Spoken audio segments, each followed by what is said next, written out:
Buenos días. El día de hoy vamos a hablar de convolución, tanto para sistemas en tiempo continuo como para sistemas en tiempo discreto. Si recordamos, para sistemas en tiempo continuo y en tiempo discreto hemos planteado múltiples representaciones, desde la representación verbal, las ecuaciones de diferencias y diferenciales, los diagramas de bloques, para el caso en el que usamos los operadores R y A, o la representación utilizando esos operadores de la relación de la salida con respecto a la entrada, también conocida como función de transferencia, tanto para sistemas en tiempo discreto como para sistemas en tiempo continuo.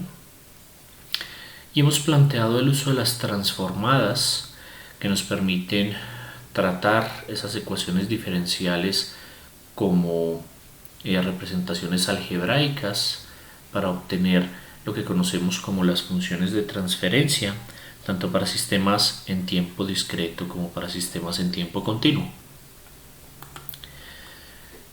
Hoy vamos a hablar de convolución. La convolución resulta ser una manera diferente de representar un sistema y una forma muy especial de verlo porque nos permite representar un sistema mediante una única señal.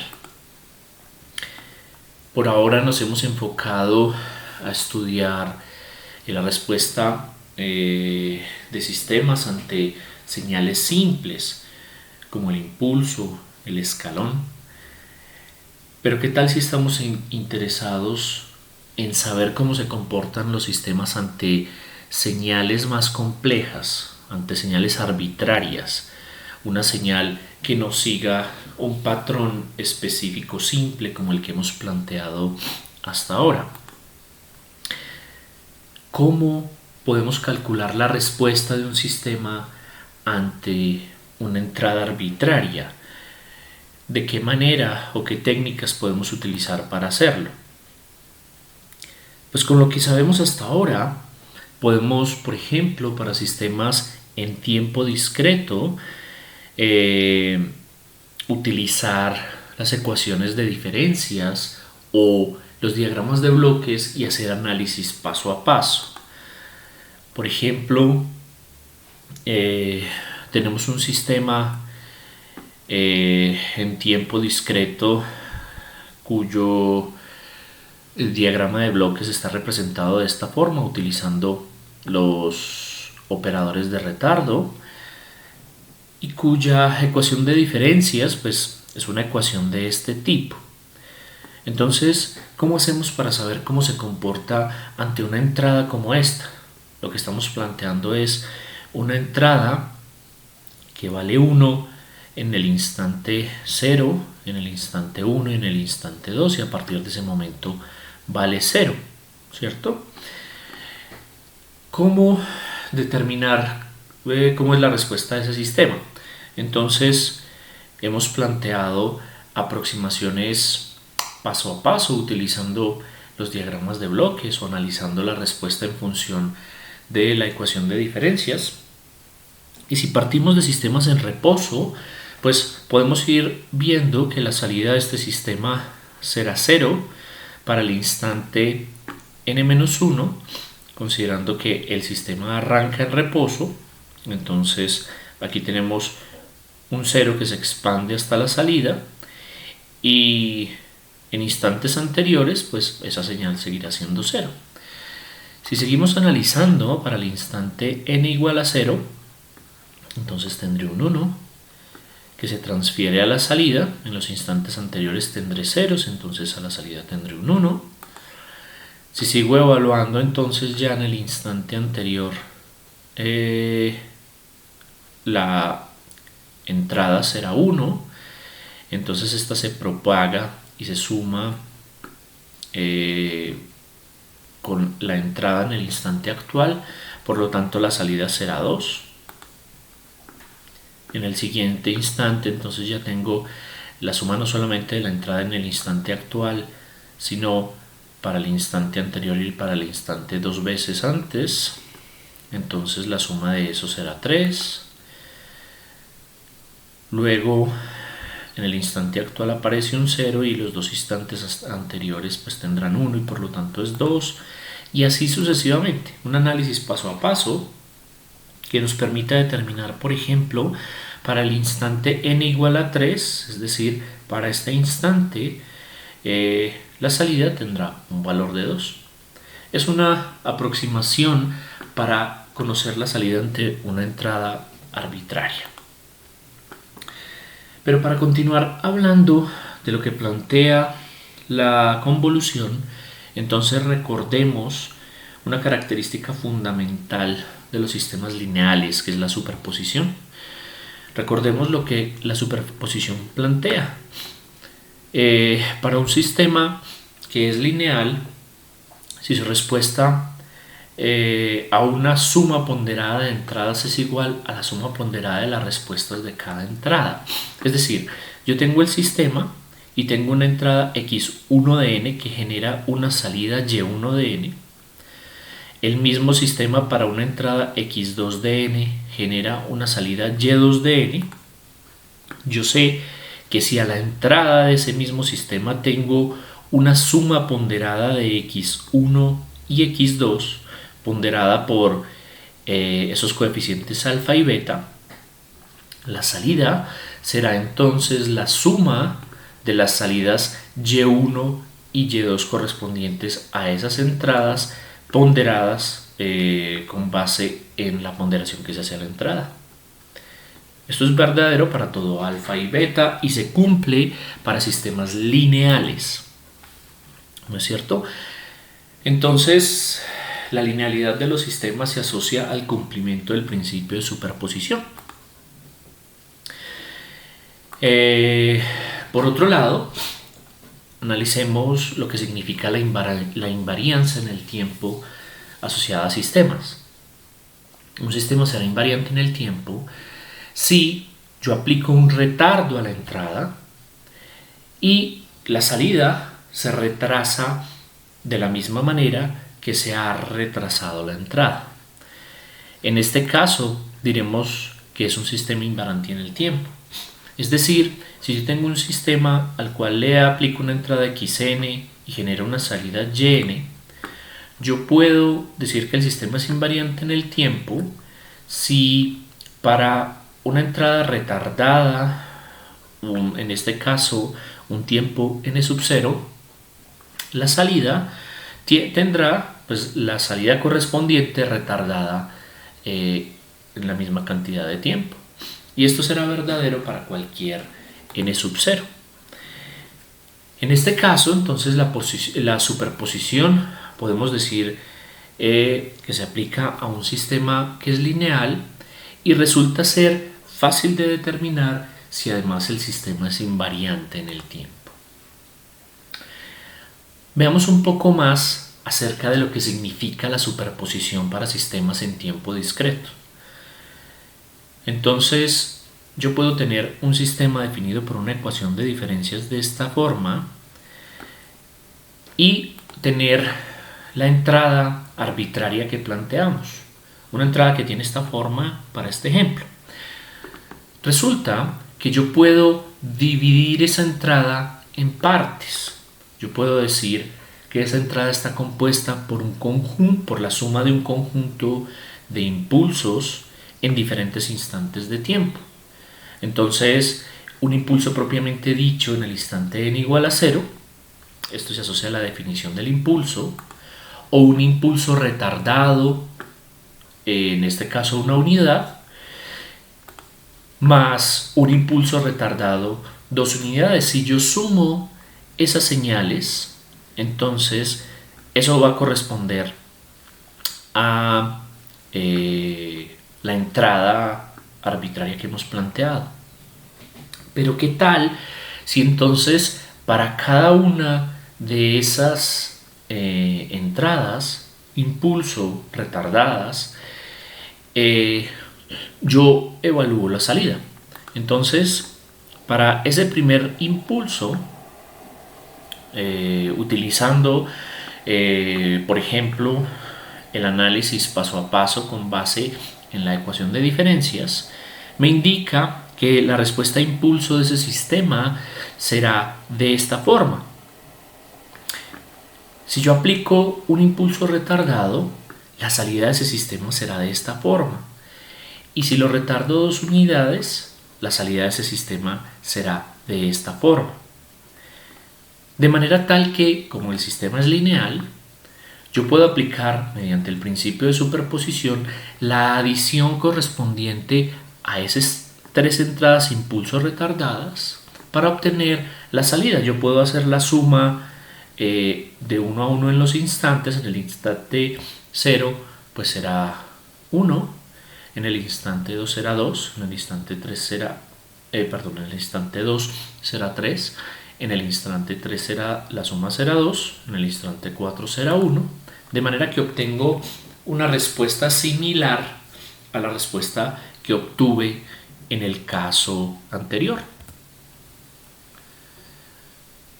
Por eso, entonces, yo puedo hablar de superposición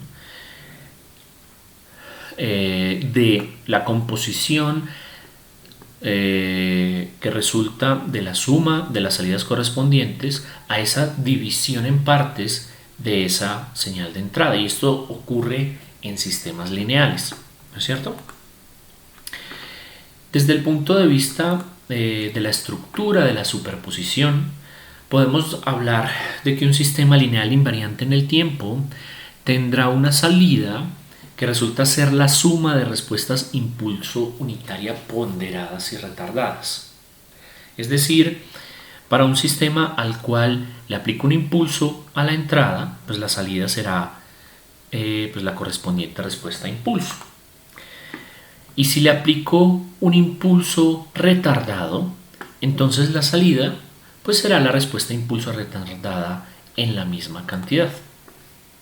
¿Qué pasa si a ese impulso lo multiplico por una entrada arbitraria? Pues a la salida será entonces el producto de esa entrada arbitraria multiplicada por la respuesta impulso retardada. De manera que si yo planteo una señal de entrada como una suma, que sería esa división en partes de la entrada arbitraria, básicamente multiplicando esa entrada arbitraria por unos impulsos retardados, cuyo retardo está determinado por esta sumatoria. Entonces, lo que estoy definiendo es una señal de entrada arbitraria como esa suma de los impulsos retardados por esa entrada arbitraria. Por lo tanto, la salida estará representada por la sumatoria entre menos infinito e infinito de la respuesta a impulso de ese sistema retardada en el tiempo en función de esa sumatoria multiplicada por esa señal arbitraria. Entonces fíjense que yo puedo determinar la salida del sistema ante una entrada arbitraria simplemente conociendo la respuesta al impulso del sistema. Interesante. Voy a conocer la respuesta del sistema con base en una señal. Esa señal será la respuesta a impulso de ese sistema. Y entonces la salida ante cualquier entrada arbitraria dependerá de esa respuesta a impulso, que en este caso estará retardada y multiplicada por la entrada arbitraria que he planteado. Básicamente lo que estamos diciendo es que podemos conocer la respuesta de un sistema ante cualquier entrada arbitraria utilizando esta estructura de superposición aplicada a sistemas invariantes, a sistemas lineales invariantes en el tiempo. Entonces, desde el punto de vista de la definición, esto que acabamos de plantear, que se aplica a sistemas lineales invariantes en el tiempo, es lo que conocemos como la convolución. Convolución, inicialmente vamos a hablar de la convolución en tiempo discreto. Es posible entonces determinar la salida de un sistema lineal invariante en tiempo discreto ante una entrada arbitraria mediante la definición que acabamos de plantear. Esa salida será la sumatoria entre menos infinito e infinito del producto de la entrada arbitraria multiplicada por la respuesta al impulso retardada, pues, o en diferentes instantes de tiempo definidos por esa sumatoria. Desde el punto de vista de la notación, la convolución está definida de esta forma. Entonces, esto que aparece acá, entendámoslo bien, no es un producto. No es el producto de x por h, sino la convolución de x con h, ¿no es cierto? Y pues en tiempo discreto. Entonces esta operación la vamos a representar mediante un asterisco, y es importante que desde el punto de vista de la notación, para evitar confusiones, recomiendo que se haga de esta forma. Aunque podría hacerse de esta, esto parece un producto de un par de señales en tiempo discreto. Entonces es por eso que resulta conveniente utilizar la convención del uso del asterisco entre las señales entre paréntesis y el subíndice correspondiente del tiempo, ¿no es cierto?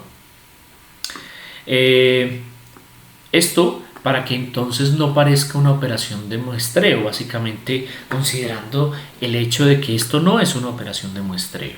Muestreo en el sentido de que tomo muestras en diferentes instantes de tiempo. Esa convolución de la señal X en el instante 1 con la señal H en el instante 1, vista como el producto es diferente a lo que representamos como la convolución de X con H en el instante 1. Entonces es muy importante que no confundamos y que utilicemos, pues, como notación algo como esto, porque el producto de esas señales no es lo mismo que la convolución de las mismas. Básicamente la convolución opera sobre las señales y no sobre las muestras. Bien, en función de la estructura que hemos planteado con base en la definición de la convolución, vamos a ver entonces cómo calcular la convolución de un par de señales en el tiempo. Entonces tengo una señal de entrada y conozco la respuesta al impulso del sistema. Con base en eso, lo que hemos planteado es que la salida está definida por esta sumatoria. Básicamente el producto de la señal con subíndice k multiplicada por la señal que resulta ser la respuesta al impulso, que está en función de n y de k. Fíjense que k es el subíndice de la sumatoria, mientras que n corresponde al instante correspondiente. Entonces, la salida en el instante n depende del producto de la señal desde menos infinito hasta infinito, la suma desde la señal desde menos infinito hasta infinito del producto de la señal de entrada desde menos infinito hasta infinito, multiplicada por la respuesta al impulso en el instante n y en función de ese subíndice k que depende de esa sumatoria. Entonces miremos el paso a paso del cálculo de la convolución en tiempo discreto. Entonces vamos a hacer la convolución de esta señal, que sería x de n, y esta respuesta al impulso de un sistema cualquiera que resulta ser de esta forma. Entonces, para hacer la convolución vamos a empezar identificando lo que ocurre en el instante 0. Entonces, para n igual a 0, entonces tengo x de n igual a 0, tengo h de n igual a 0, y ya me paso a plantear la operación en términos del subíndice k. Entonces, en función del subíndice k, lo que tengo es que plantear la respuesta al impulso como h de menos k. H de menos k, fíjense que básicamente es la versión invertida en el tiempo de h de k, que es esta que aparece aquí abajo. Esto es h de menos k para el instante n igual a 0. Si este es h de menos k, entonces lo que sigue es desplazarlo, ese h de menos k. ¿Cuánto en este caso? Pues 0 para el instante 0. Luego voy a hacer la multiplicación de x por h, ¿no es cierto?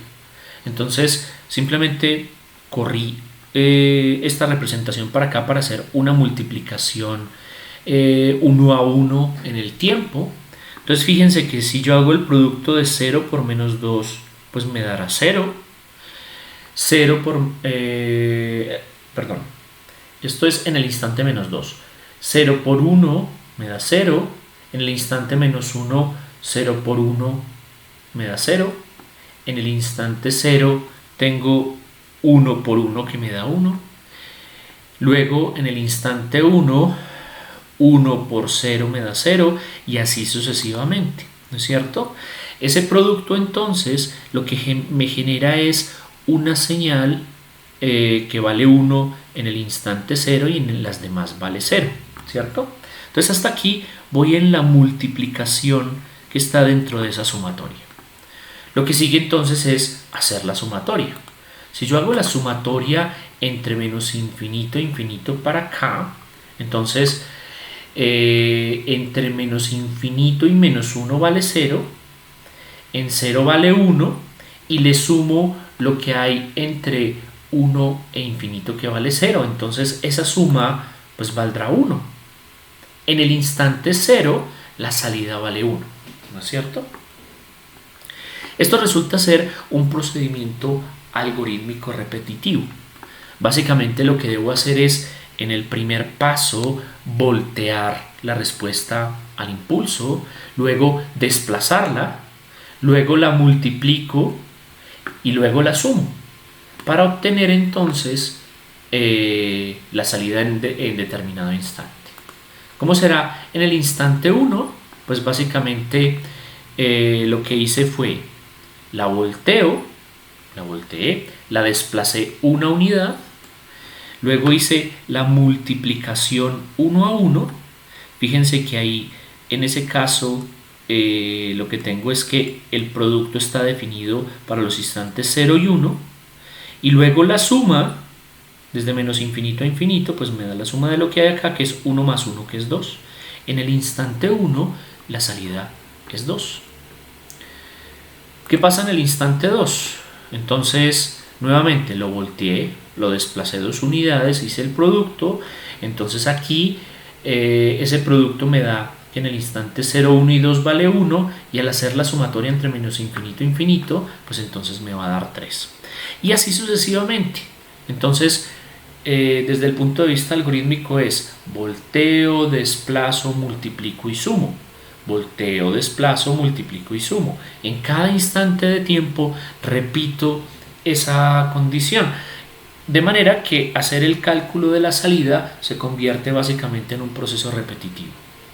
Aquí lo que defino es la señal correspondiente a la respuesta a impulso es la que voy a voltear y desplazar. La otra señal, que es la señal de entrada, pues se queda quieta. Esa respuesta al impulso es la que se voltea, se traslada, se multiplica y se suma, y entonces con base en eso vamos construyendo la salida. Y de esa manera es que se calcula la convolución. Fíjense que es casi como generar un proceso de voltear y desplazar, haciendo que la señal que se desplaza se superponga sobre la señal de entrada, y en diferentes instantes de tiempo tomar como fotografías de lo que está sucediendo y con base en eso ir calculando la salida. Esa es la manera en la que se calcula la convolución en tiempo discreto, ¿no es cierto? Al final pues tenemos la misma respuesta de la señal. Esto se justifica específicamente pues, para un caso como estos en los que pues resulta ser muy simple, pero cuando tenemos ya señales mucho más complejas, señales de entrada, pues podemos utilizar esta característica algorítmica que tiene este procedimiento para determinar la salida en función de alguna entrada arbitraria que pueda tener cualquier forma. ¿No es cierto? Entonces miremos un ejemplo de convolución. Se quiere realizar la convolución de un par de señales. Entonces, fíjense que es una señal que está representada por una geométrica definida por derecha, cuya base resulta ser menor a 1. Esto se asocia al hecho entonces de que tenemos una geométrica que resulta ser convergente y vamos a hacer la convolución de esa señal con otra señal similar. Básicamente lo que estamos diciendo es, tenemos una geométrica que se asocia a una exponencial decreciente en tiempo discreto y la convolución con esa señal decreciente. Entonces, podemos utilizar la versión algorítmica anterior o podemos utilizar la definición. Desde el punto de vista de la definición, lo que hemos dicho es, yo tengo la suma entre menos infinito e infinito del producto de la primera señal en términos de k, lo voy a multiplicar por la segunda señal, que es la que se mueve, en términos de k y de n, ¿no es cierto? Desde el punto de vista de la definición, fíjense que como tenemos un par de señales definidas por derecha, entonces es lo mismo que la sumatoria para k desde 0 hasta n de 2/3 a la k por 2/3 a la n menos k. Eso es equivalente a decir, si hacemos las operaciones correspondientes, esta k del exponente pues se elimina con esta k de este otro exponente, lo que nos queda una sumatoria para 0, desde 0 hasta n de 2/3 a la n. Como esta geométrica no depende de k, entonces puede salir de la sumatoria. Entonces lo que tengo es 2/3 a la n, la sumatoria para k desde 0 hasta n de 1, que básicamente es lo mismo que decir n más 1 multiplicado por esta condición que está aquí, que es 2/3 a la n por u de n. Entonces, esta es pues, la manera analítica, utilizando la definición, de calcular la convolución de ese par de señales, ¿no es cierto? Desde el punto de vista de los valores numéricos, pues lo que tengo es los valores 1, 4/3, 4/3, 32, 27, 80, 81, que es equivalente a una respuesta de este tipo.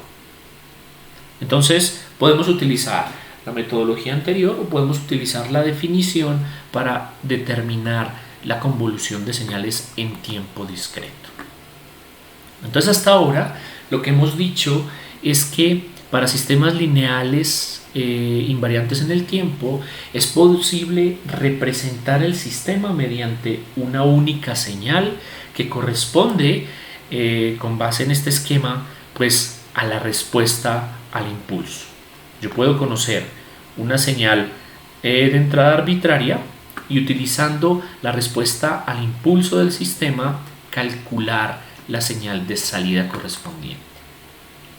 Entonces la respuesta a impulso h de n resulta ser una descripción completa del sistema lineal invariante en el tiempo. Lo que esto significa es que el sistema como tal está definido por esa respuesta al impulso. Basta con conocer la respuesta al impulso para entonces saber o caracterizar el sistema.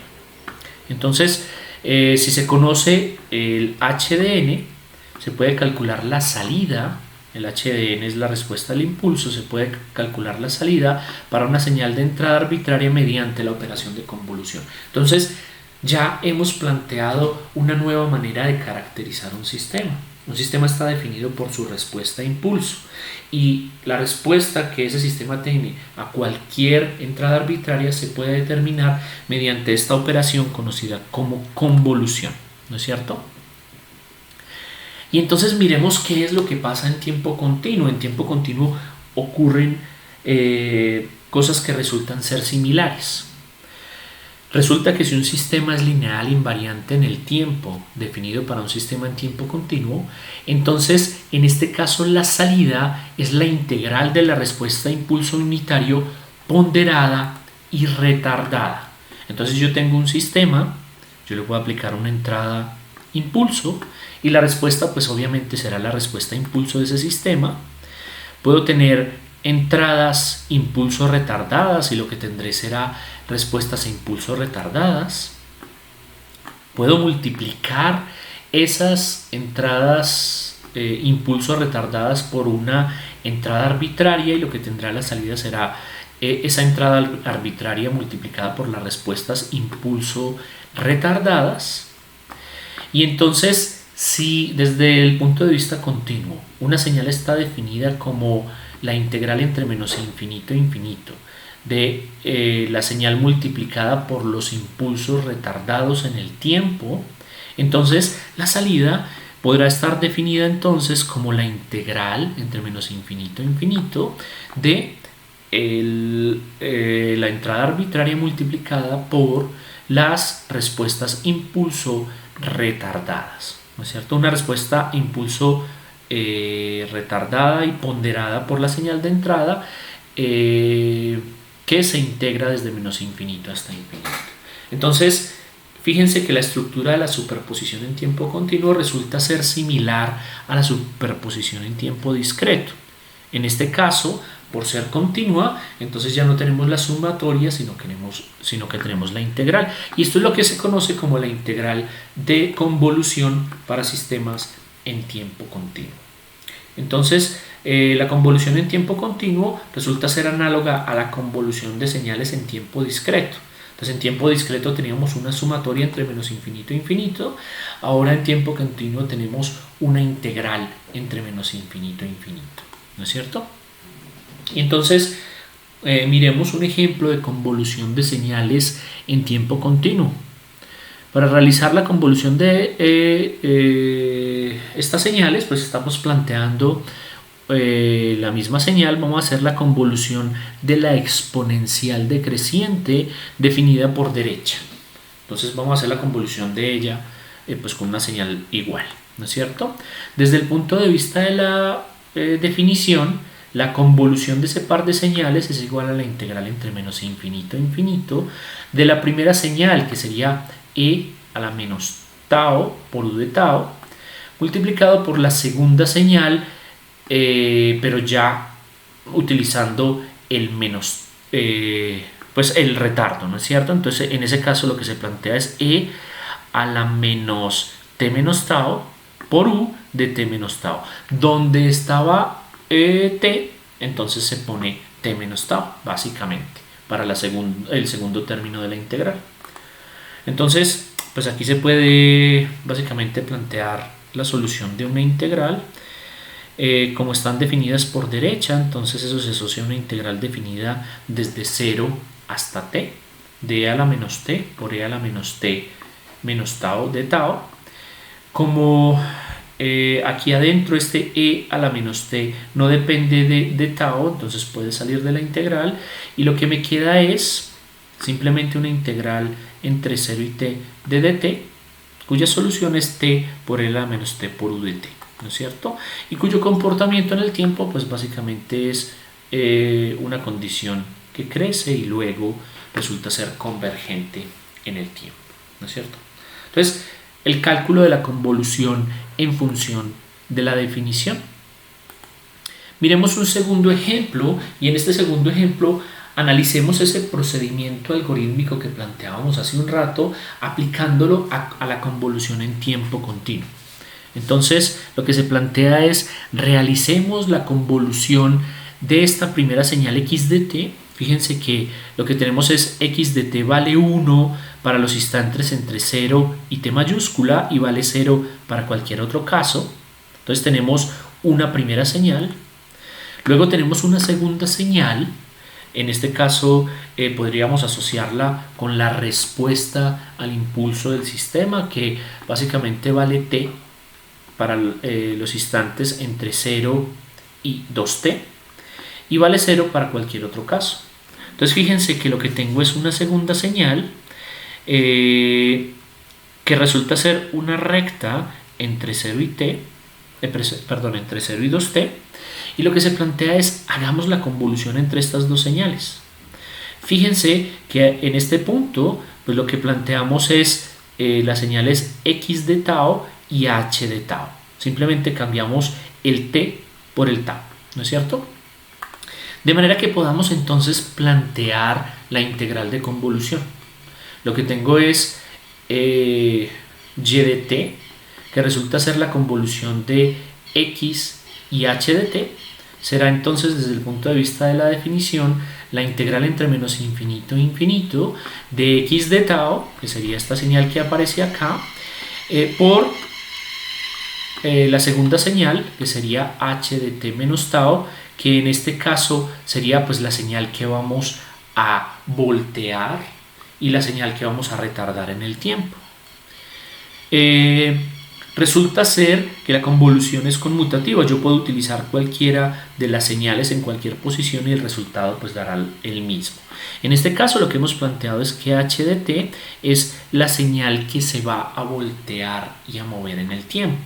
Eso resulta muy importante porque con base en la selección pues las operaciones que hay que realizar pues resultan ser diferentes en diferentes casos.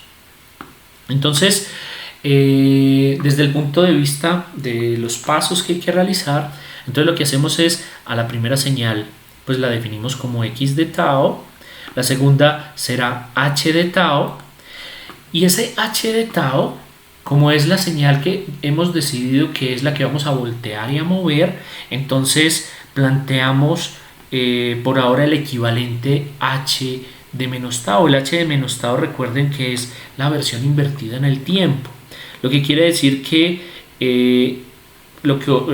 tenemos una versión espejo con respecto al eje h de tau, de manera que entonces lo que ocurrió entre 0 y 2t ahora ocurre entre menos 2t y 0, ¿no es cierto?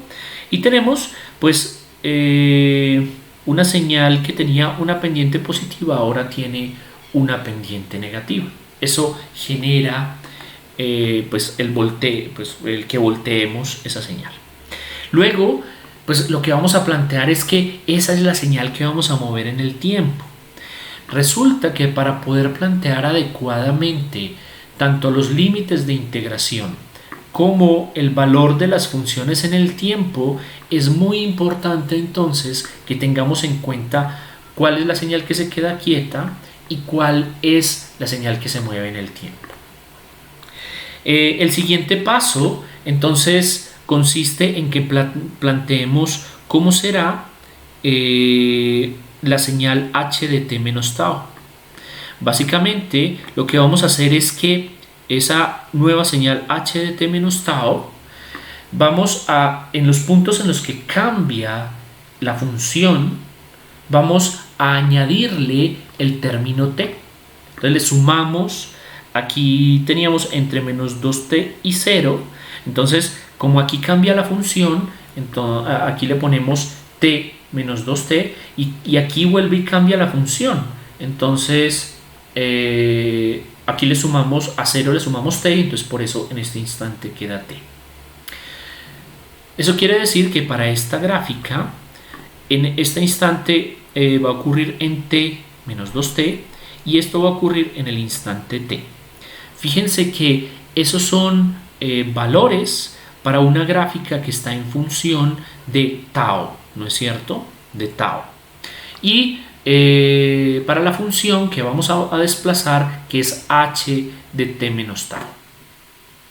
El siguiente paso, que resulta ser pues el paso definitivo, es que planteemos la respuesta. Esa respuesta resultará de evaluar cómo se comportan o cómo se superponen esas señales a medida que h de t menos tau se mueve desde menos infinito hasta infinito. Vamos a hacer que ubicando las dos gráficas en una sola, esa primera gráfica que resulta ser x de tau se va a multiplicar por h de t menos tau a medida que esa función h de t menos tau se desplaza entre menos infinito e infinito. Y esa es la operación que tenemos que plantear aquí. Eso quiere decir que vamos a tener varios casos. Miremos un primer caso. Esta, que es la que estamos moviendo, se viene desde menos infinito y al hacer el producto de esta función con esta que está quieta, pues como esta función vale 0 entre menos infinito y 0, el producto de esta función con ese valor será 0 para todos los casos de t menor a 0, ¿no es cierto? Entonces, resulta fácil ese primer intervalo. El producto de esta señal por el valor de esta que se queda fija resulta ser 0 para todos los instantes menores a 0, ¿no es cierto? Luego ocurre este siguiente caso. Tenemos el producto de x de tau por h de t menos tau. Y entonces esto ocurre en el periodo de tiempo en el que este triángulo se superpone sobre este valor constante de la señal que permanece quieta. Es decir, ese triángulo empieza a meterse dentro de ese cuadrado y el producto de esas dos cosas pues resulta ser un triangulito. Si evaluamos el tiempo entre 0 y t, que sería un primer intervalo de tiempo, entonces lo que va a ocurrir en esa superposición es que ese producto, lo que vamos a tener es el producto de 1 multiplicado por la señal t menos tau de tau, que sería esta que hay acá, y los límites de integración ocurren entre 0 y t, básicamente porque este producto ocurre entre 0 y t. Fíjense que este t es la punta de este triángulo. Por eso ese t y este t menos 2t se van moviendo con esa gráfica. Entonces es por eso que a medida que este triángulo va entrando sobre este cuadrado, la integración va a ocurrir entre el instante 0 y el instante t. Eso para el producto que hemos planteado y en el intervalo de tiempo entre 0 y t. ¿Qué pasa en el siguiente intervalo de tiempo? Es decir, entre t y 2t. Entonces imagínense, ese triángulo se sigue moviendo, pero entonces ya la punta del triángulo en la cual vale t se sale de este cuadrado, se sale. Y entonces es por eso que el producto de esas dos señales después de t vale 0, por eso la punta del triángulo desaparece y lo que se queda es el borde en t y el borde al comienzo, y lo que ocurre es que esa función empieza a desplazarse. Eso ocurre entre 0 y t mayúscula, y lo que ocurre es básicamente el producto de las mismas funciones, 1 por t menos tau de tau. Eso ocurre en el periodo de tiempo entre t y 2t. Si seguimos moviendo el triángulo hacia la derecha, pasamos al intervalo entre 2t y 3t. Entre 2t y 3t, lo que ocurrirá es que ya la cola del triángulo empieza a meterse dentro del cuadrado, de manera que para los valores en los que ese triángulo vale 0, es decir, antes de que empiece el triángulo, entonces ese 0 empieza a meterse dentro de este cuadrado y por tanto ese producto empieza a valer 0. Resulta que entre 2t y 3t lo que vamos a tener es la integral entre t menos 2t, que sería este instante de tiempo, y el instante t mayúscula, ¿cierto? Por eso los límites de integración van entre t menos 2t y t mayúscula del producto entre 1 pues por t menos tau de tau. Eso para el periodo de tiempo entre 2t y 3t. Se sigue moviendo ese triángulo hacia la derecha. Finalmente, el triángulo termina de pasar. Resulta que para el tiempo mayor a 3t, entonces ya el producto vuelve a ser 0. Básicamente porque ya todo el triángulo pasó sobre todo el cuadrado y a partir de ese instante ese producto es 0. Entonces, en el paso 5, lo que hemos planteado son para los diferentes intervalos de tiempo, ¿qué ocurre pues con esa señal? De manera tal que los límites de integración y los intervalos de tiempo van cambiando. Esos serían como los 1, 2, 3, 4, 5 casos correspondientes a esa convolución. Lo que quiere decir que resulta ser muy importante y fundamental determinar cuáles son los casos que ocurren para cada una de las condiciones y con base en esos casos plantear la salida, qué valores toma. De manera que lo que sigue es entonces resolver estas integrales para saber qué es lo que pasa entre 0 y t, entre t y 2t y entre 2t y 3t. Entonces miremos eso. En esa convolución, entonces lo que tenemos es que vale 0 para t menor a 0. Luego, entre 0 y t vale 1/2 por t cuadrado, básicamente es una función parabólica entre 0 y t. Luego, entre t y 2t, fíjense que lo que tengo es, como esto es una gráfica en función del tiempo, lo que tengo es aquí, fíjense que tengo una recta cuya pendiente es t mayúscula y a la que se le resta una intersección que es 1/2 por t cuadrado, lo que me da entre t y 2t una línea recta, ¿cierto? Estamos construyendo la respuesta con base en el análisis que hemos planteado hasta ahora. Luego, entre 2t y 3t, ¿qué ocurre entre 2t y 3t? Fíjense que para t lo que tengo es una función cuadrática para t minúscula, ¿cierto?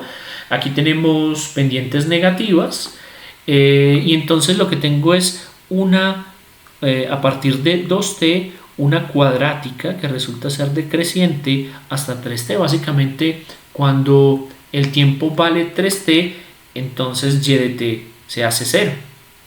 De ahí en adelante dijimos que valía 0 para los instantes de t mayor a 3t. Entonces, desde el punto de vista gráfico, esta resulta ser la respuesta de la convolución de esta señal con esta, ¿no es cierto? En este caso decidimos que esta se iba a quedar quieta, que esta se iba a mover, entonces se voltea y se mueve desde menos infinito hasta infinito y se van calculando las integrales en los diferentes intervalos de tiempo. Esto, como les dije, resulta ser conmutativo. Yo puedo hacer que la señal que se mueva sea x de t, que sea la que se voltee y se mueva. Hay que hacer un procedimiento similar, identificar los diferentes casos y al final pues la convolución resultará ser la misma. La convolución resulta ser una operación conmutativa, ¿no es cierto? Entonces, si resumimos los pasos para la convolución en tiempo continuo, lo que tenemos es que definir la señal que permanecerá estática en el proceso y plantearla en términos de tau. Segundo, plantear también la otra señal, que sería la función móvil, en términos de tau. Volteamos la señal que se va a mover mediante la inversión menos tau, luego le añadimos el retardo por t y lo aplicamos gráficamente en los cambios en los que la función cambia de valor, entonces se lo ponemos allí. Esto es fundamental para los límites de integración. Y luego el paso 5 es identificar cada caso posible en la superposición de la función que se mueve desde menos infinito hasta infinito sobre la función estática. De esta manera determinamos los intervalos de tiempo t para los que la integral cambia y con base en eso se plantean entonces los límites de integración para el producto de x de tau por h de t menos tau. Lo siguiente es resolver la integral para cada rango de tiempo y obtener la gráfica de la convolución definida a trozos. Estos serían los pasos generales para realizar la convolución. Con respecto a esto, y al final de este video les voy a proponer un par de videos adicionales que pueden permitir aterrizar en otros ejemplos este procedimiento de cálculo de la convolución, que como ven es un procedimiento desde el punto de vista analítico puede ser laborioso, y hay que ser muy cuidadoso con la determinación de los casos posibles, de los intervalos de tiempo y de los límites de integración para lograr hacer un cálculo de la convolución adecuada. Entonces, al final de este video les recomendaré algunos para que puedan complementar esta explicación. Entonces, desde el punto de vista general de la convolución, pues resulta ser una herramienta computacional importante. Hay casos en los que podemos utilizar la convolución para determinar cómo es la respuesta de un sistema ante una entrada arbitraria utilizando herramientas computacionales. Por ejemplo, para caracterizar un sistema lineal invariante en el tiempo, basta con determinar la respuesta a impulso unitario, bien sea en tiempo discreto o en tiempo continuo, ¿no es cierto? Y para calcular la salida para una entrada arbitraria se puede utilizar la definición de la convolución, en este caso convolución en tiempo discreto, para este caso la convolución en tiempo continuo, y entonces además nos permite imaginarnos el sistema o obtener algo más de información acerca del comportamiento del sistema. Si conocemos la respuesta al impulso del sistema, podemos imaginarnos y conocer información adicional acerca de cómo puede ser el comportamiento de ese sistema. Entonces, la relación entre la respuesta a impulso y la convolución resulta ser muy estrecha. La respuesta a impulso es una descripción completa de un sistema lineal invariante en el tiempo. Se puede obtener la salida de un sistema lineal invariante en el tiempo mediante la convolución de la señal de entrada arbitraria con la respuesta a impulso. Y la respuesta a impulso es una descripción especialmente útil en algunos tipos de sistemas. Por ejemplo, en sistemas ópticos se utiliza con frecuencia la respuesta a impulso para caracterizar el sistema. Entonces, como les decía, aparece pues con respecto a este tema que es la convolución, que aparece en el capítulo 2, les recomiendo la visualización de estos 3 videos. Recuerden que esta presentación está en PDF publicada, lo que quiere decir que pueden abrir el archivo en PDF para hacer clic sobre los enlaces y ver los videos correspondientes. Y por favor tengan en cuenta también las próximas lecturas. Vamos a hablar a partir pues, de la próxima sesión de la respuesta en frecuencia, para lo cual se recomienda la lectura del capítulo 3, el numeral 3.10, y del capítulo 6 desde el 6.2 hasta el 6.2.3 y del 6.5 al 6.5.3. Entonces recuerden la importancia de mantener ese proceso de lectura paralelo para continuar enriqueciendo el contenido del curso. Recuerden hacer sus preguntas a través de el foro que aparece publicado en el Moodle. Y entonces pues yo creo que eso sería todo por hoy. Nos vemos entonces en la próxima presentación. Hasta pronto.